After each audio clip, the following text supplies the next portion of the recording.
Hi students, welcome back to first word YouTube channel. आज के इस वीडियो में हम लोग डिस्कस करेंगे 2019 ऑड एसबीटी बिहार में जो क्वेश्चन पूछे गए थे सॉफ्टवेयर इंजीनियरिंग पेपर में, उसके सब्जेक्टिव और ऑब्जेक्टिव दोनों को।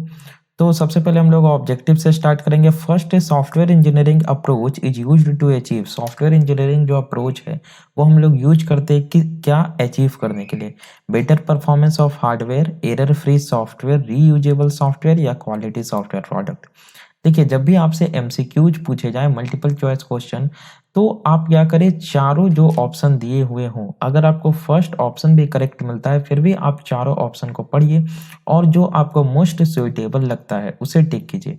ठीक है, तो इसमें सबसे सुइटेबल जो है वो क्या है, हम लोग सॉफ्टवेयर इंजीनियरिंग के अप्रोच को यूज करते हैं क्वालिटी सॉफ्टवेयर प्रोडक्ट को अचीव करने के लिए।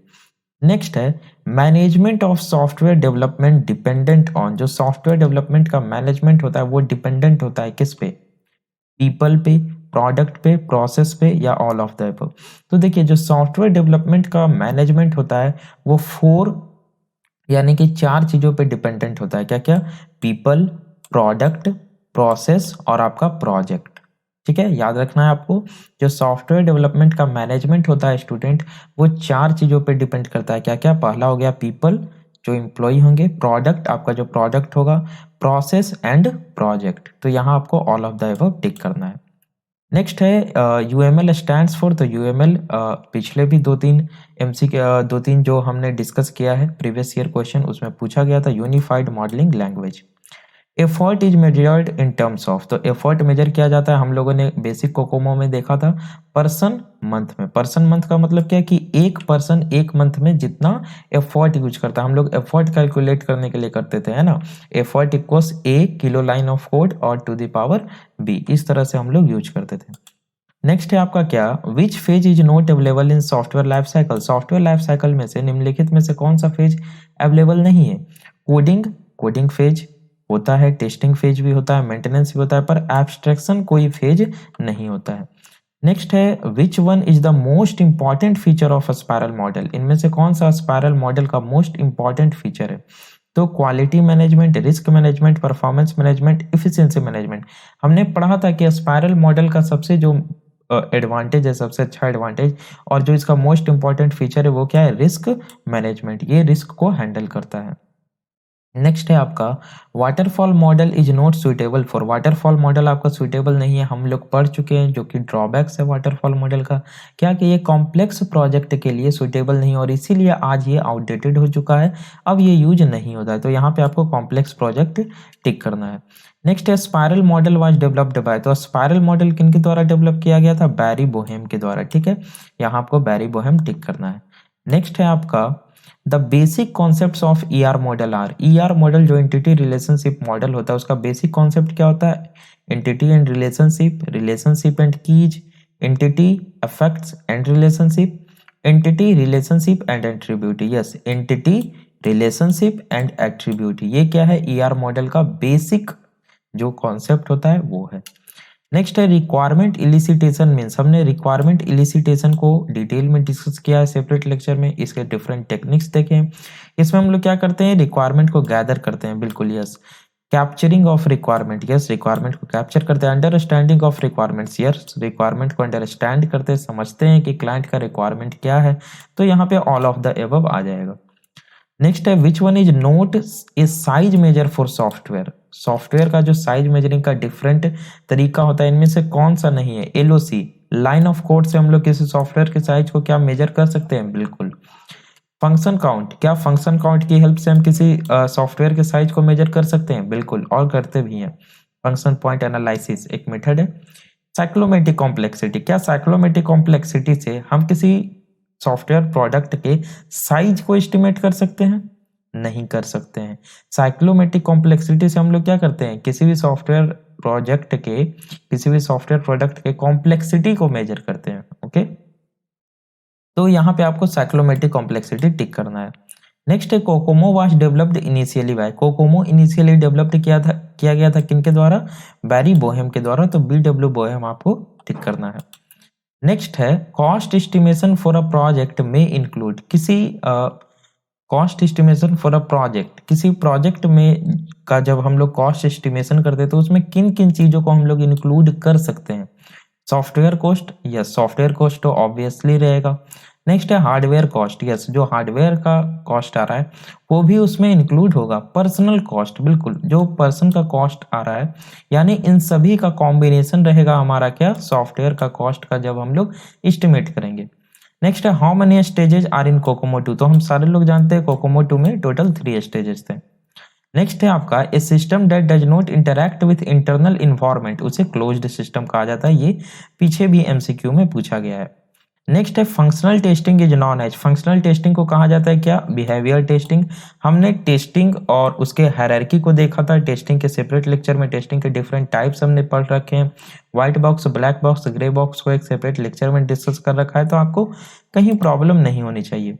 नेक्स्ट है a node with in degree not equal 0 and out degree equal 0 is called, देखिए पीछे एमसीक्यू पूछा गया था क्या, a node with in degree equal 0 and out degree not equal 0, तो उसे हम लोग बोलते थे क्या, सोर्स नोड।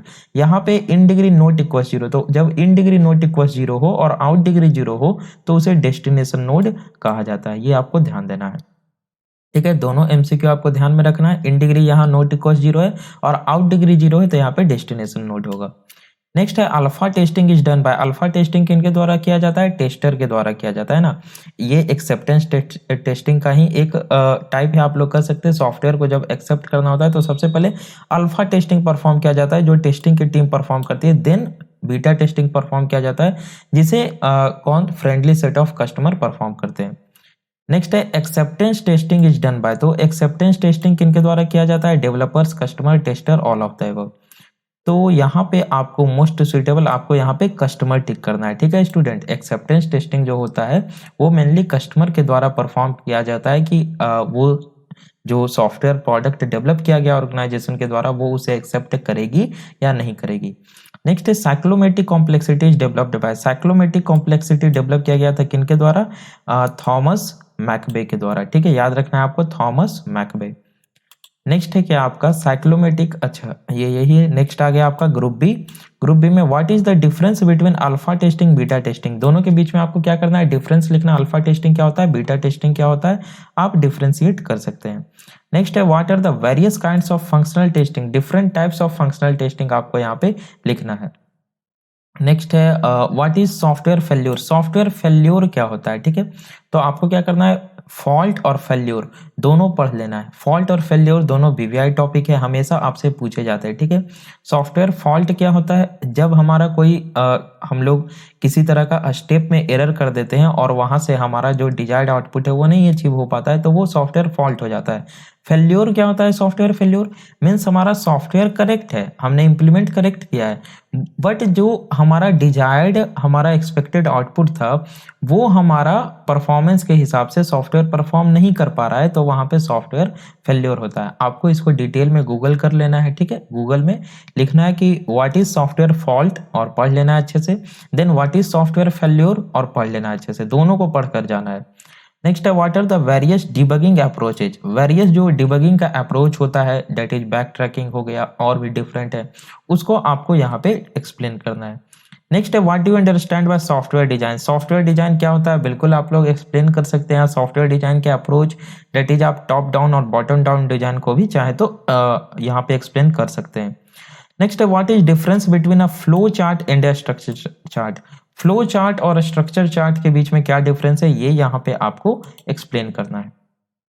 नेक्स्ट है आपका describe any one software size estimation techniques, देखिए आपने इतने सॉफ्टवेयर साइज एस्टिमेशन टेक्निक्स पढ़े हैं, जैसे कौन कौन पढ़े हैं बताइए, कोकोमो हो गया आपका, है ना। तो आप कंस्ट्रक्टिव कॉस्ट, जो बेसिक कंस्ट्रक्टिव कॉस्ट मॉडल है उसे ही डिस्कस कर सकते हैं यहाँ पे।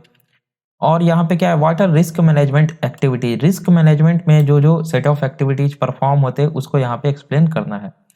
नेक्स्ट है what is the degree of A relationship, give an example of each of the relationship degree, यहाँ पे आपको बताना है डिग्री ऑफ रिलेशनशिप एमंग जो मॉड्यूल्स होते हैं किसी भी सॉफ्टवेयर के, उसको यहाँ पे एक्सप्लेन करना है। अथवा में what are the components of a software, किसी सॉफ्टवेयर के कितने कंपोनेंट्स होते हैं उन सभी को यहाँ एक्सप्लेन करना है, इसे आप लोग इजिली कर सकते हैं, फंडामेंटल है। नेक्स्ट आपका ग्रुप सी आ गया जो कि लॉन्ग टाइप है, इसमें आपको थोड़ा खास ध्यान रखना है। नेक्स्ट है state the difference between program and software. Program, किसी प्रोग्राम और सॉफ्टवेयर में क्या डिफरेंस है हमने फर्स्ट यूनिट में ही पढ़ा था, ठीक है। सॉफ्टवेयर क्या होता है, सेट ऑफ प्रोग्राम्स होता है, प्लस उसमें डॉक्यूमेंटेशन किया जाता है प्रॉपरली और प्रॉपरली उसे पब्लिश किया जाता है। Why have documents, yes, and documentation become very important. क्यों डॉक्यूमेंटेशन वेरी इंपॉर्टेंट है ना। आप एक छोटा सा, हमने बताया था, छोटा सा भी कोई सॉफ्टवेयर प्रोडक्ट परचेज करते हैं, चाहे वो आपका एंटीवायरस ही हो, उसके साथ आपको क्या दिया जाता है, एक क्विक गाइड दिया जाता है ना। वो डॉक्यूमेंटेशन होता है जो कि बताता है कि किस तरह से हमारा सॉफ्टवेयर प्रोडक्ट वर्क करता है, ठीक है। तो यहाँ पे आपको वो एक्सप्लेन करना है। नेक्स्ट है write down the major characteristics of a software. किसी सॉफ्टवेयर के क्या क्या कैरेक्टरिस्टिक्स होते हैं आप लोग एक्सप्लेन कर सकते हैं। Illustrate with diagram that the software does not wear out. देखिए बहुत अच्छी बात लिखी हुई है, software does not wear out, ठीक है। Hardware wear out, wear out का मतलब क्या हो आप लोग समझ रहे हैं ना। वियर आउट मतलब जैसे क्या मैं बताऊं, जैसे आप लोग समझ लीजिए हार्डवेयर है, ठीक है, और अगर किसी हार्डवेयर का कोई पार्ट खराब हो गया तो आप क्या कीजिएगा, उसके पार्ट को चेंज करके नया लगा दीजिएगा। क्या सॉफ्टवेयर में ऐसा कर सकते हैं? अगर सॉफ्टवेयर का कोई पार्ट अगर खराब है तो क्या वो वर्क करेगा? नहीं, आपका सॉफ्टवेयर फेल्योर हो जाएगा, ठीक है। तो वहां पे इस तरीके की बात होती है, तो आपको इसे एक्सप्लेन करना है अच्छे से। ये टर्म्स को आप गूगल कीजिए, just software does not wear out, आपको अच्छे से अच्छा एक्सप्लेनेशन मिलेगा, वहां से आप इसे पढ़िए। नेक्स्ट है what is software life cycle. आराम से आप लोग इजीली, ये फंडामेंटल क्वेश्चन है। Discuss the generic waterfall. देखिए जेनेरिक आपसे पूछ रहा है, मींस क्या, ये क्लासिकल की बात कर रहा है। आपको जो क्लासिकल वाटरफॉल मॉडल है उसको यहाँ डिटेल में एक्सप्लेन करना है, क्योंकि ये लॉन्ग टाइप क्वेश्चन है। उसके सारे फेजेज को आपको एक्सप्लेन करना है, उसके कैरेक्टरिस्टिक्स को। देन है डिस्कस द प्रोटोटाइप मॉडल। जो हमने प्रोटोटाइपिंग मॉडल पढ़ा था वही है ये। Right the effect of designing a prototype on the overall cost of the software project. जब हम किसी प्रोटोटाइपिंग मॉडल में क्या करते थे, पहले एक प्रोटोटाइप को डेवलप करते थे। अगर क्लाइंट के पास कोई एग्जिस्टिंग सॉफ्टवेयर नहीं होता था पहले से, और उसे वो दिखाते थे, है ना, उसको सेंड करते थे, वो देखता था कि अच्छा इस टाइप का है, ये जो फंक्शनलिटी रहेगा, तो उसका क्या इफेक्ट पड़ता है सॉफ्टवेयर प्रोजेक्ट के ओवरऑल कॉस्ट पे। क्या उससे बजट बहुत ज़्यादा इंक्रीज हो जाता है या मिनिमम इफेक्ट पड़ता है, मिनिमल इफेक्ट पड़ता है, उसके बारे में आपको यहाँ पे एक्सप्लेन करना है। नेक्स्ट है sketch a neat diagram of spiral model. Spiral model का एक नीट एंड क्लीन डायग्राम आप लोग बना सकते हैं, ठीक है। लाइफ साइकिल सिर्फ डायग्राम बनाने बोले, आपको यहाँ पे देखिए एक्सप्लेन भी करना है, ठीक है। इसने क्वेश्चन में सिर्फ लिखा है स्पाइरल, लेकिन डायग्राम तो आपका आधा पेज में बन जाएगा, और ये 6 मार्क्स का क्वेश्चन है, तो आपको 6 मार्क्स यहाँ पे मिलेगा नहीं एग्जामिनर के द्वारा। ऐसा क्वेश्चन रहे लॉन्ग में तो आपको थोड़ा एक्सप्लेन भी करना है। Compare the waterfall model and spiral model. यहाँ पे वाटरफॉल मॉडल और स्पाइरल मॉडल आप दोनों पढ़ चुके हैं, दोनों के एडवांटेज कैरेक्टरिस्टिक्स को जानते हैं, तो आप यहाँ पे उससे क्या कर सकते हैं, डिफ्रेंशिएट कर सकते हैं। वाटरफॉल मॉडल के कई सारे डिसएडवांटेज है जो कि स्पाइरल मॉडल में क्या है, उसे दूर कर दिया गया है। रिस्क हैंडलिंग हो गया, वाटरफॉल मॉडल क्या होता है, कॉम्प्लेक्स प्रोजेक्ट के लिए नहीं ये क्या कर पाता है, उसे हैंडल कर पाता है।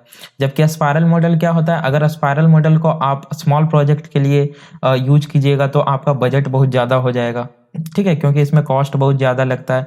तो इस तरीके की कुछ बातें तो आपको यहाँ पे कंपेयर करना है, आप लोग कर सकते हैं। नेक्स्ट है what are the characteristics to be considered for the selection of a life cycle model. किसी सॉफ्टवेयर प्रोजेक्ट के लिए किस लाइफ साइकिल मॉडल को सिलेक्ट करें हम, इसका क्या कैरेक्टरिस्टिक्स होना चाहिए, इसको यहाँ पे आपको डिस्क्राइब करना है। नेक्स्ट है explain the concept of function point. जो आपने फंक्शन पॉइंट पढ़े हैं उसके कॉन्सेप्ट को लिखना है, ये क्यों एक्सेप्टेबल है इंडस्ट्री में, आपको कुछ तर्क देने हैं यहाँ पे। नेक्स्ट है consider the problem of library management system. Library management system problem को कंसीडर करते हुए उसके प्रॉब्लम स्टेटमेंट को आपको लिखना है, यूज केस डायग्राम और उसके यूज केसेस को आपको बनाना है।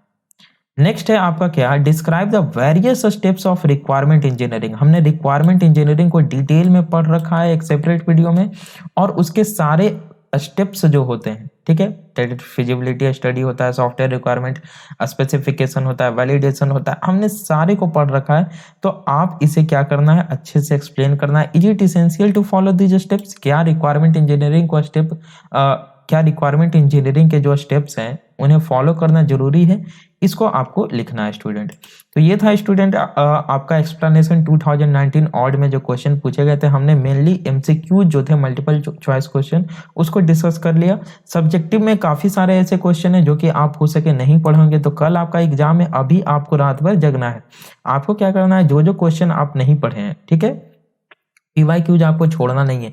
पीवाईक्यूज में जितने भी क्वेश्चन पूछे गए हैं जो कि आप नहीं पढ़े हैं, आप सिंपली नेट है आपके पास, मोबाइल है आपके पास, लैपटॉप है, गूगल कीजिए, उसे पढ़िए, उसे समझिए, दिमाग में टर्म्स को रखिए, पूरी बातें को याद नहीं करना है। तो चलिए मिलते हैं हम लोग अपने नेक्स्ट लेक्चर में, जहां हम लोग 2020 ऑड में जो क्वेश्चन पूछे गए हैं सॉफ्टवेयर इंजीनियरिंग को उसको डिस्कस करेंगे। Thanks for watching.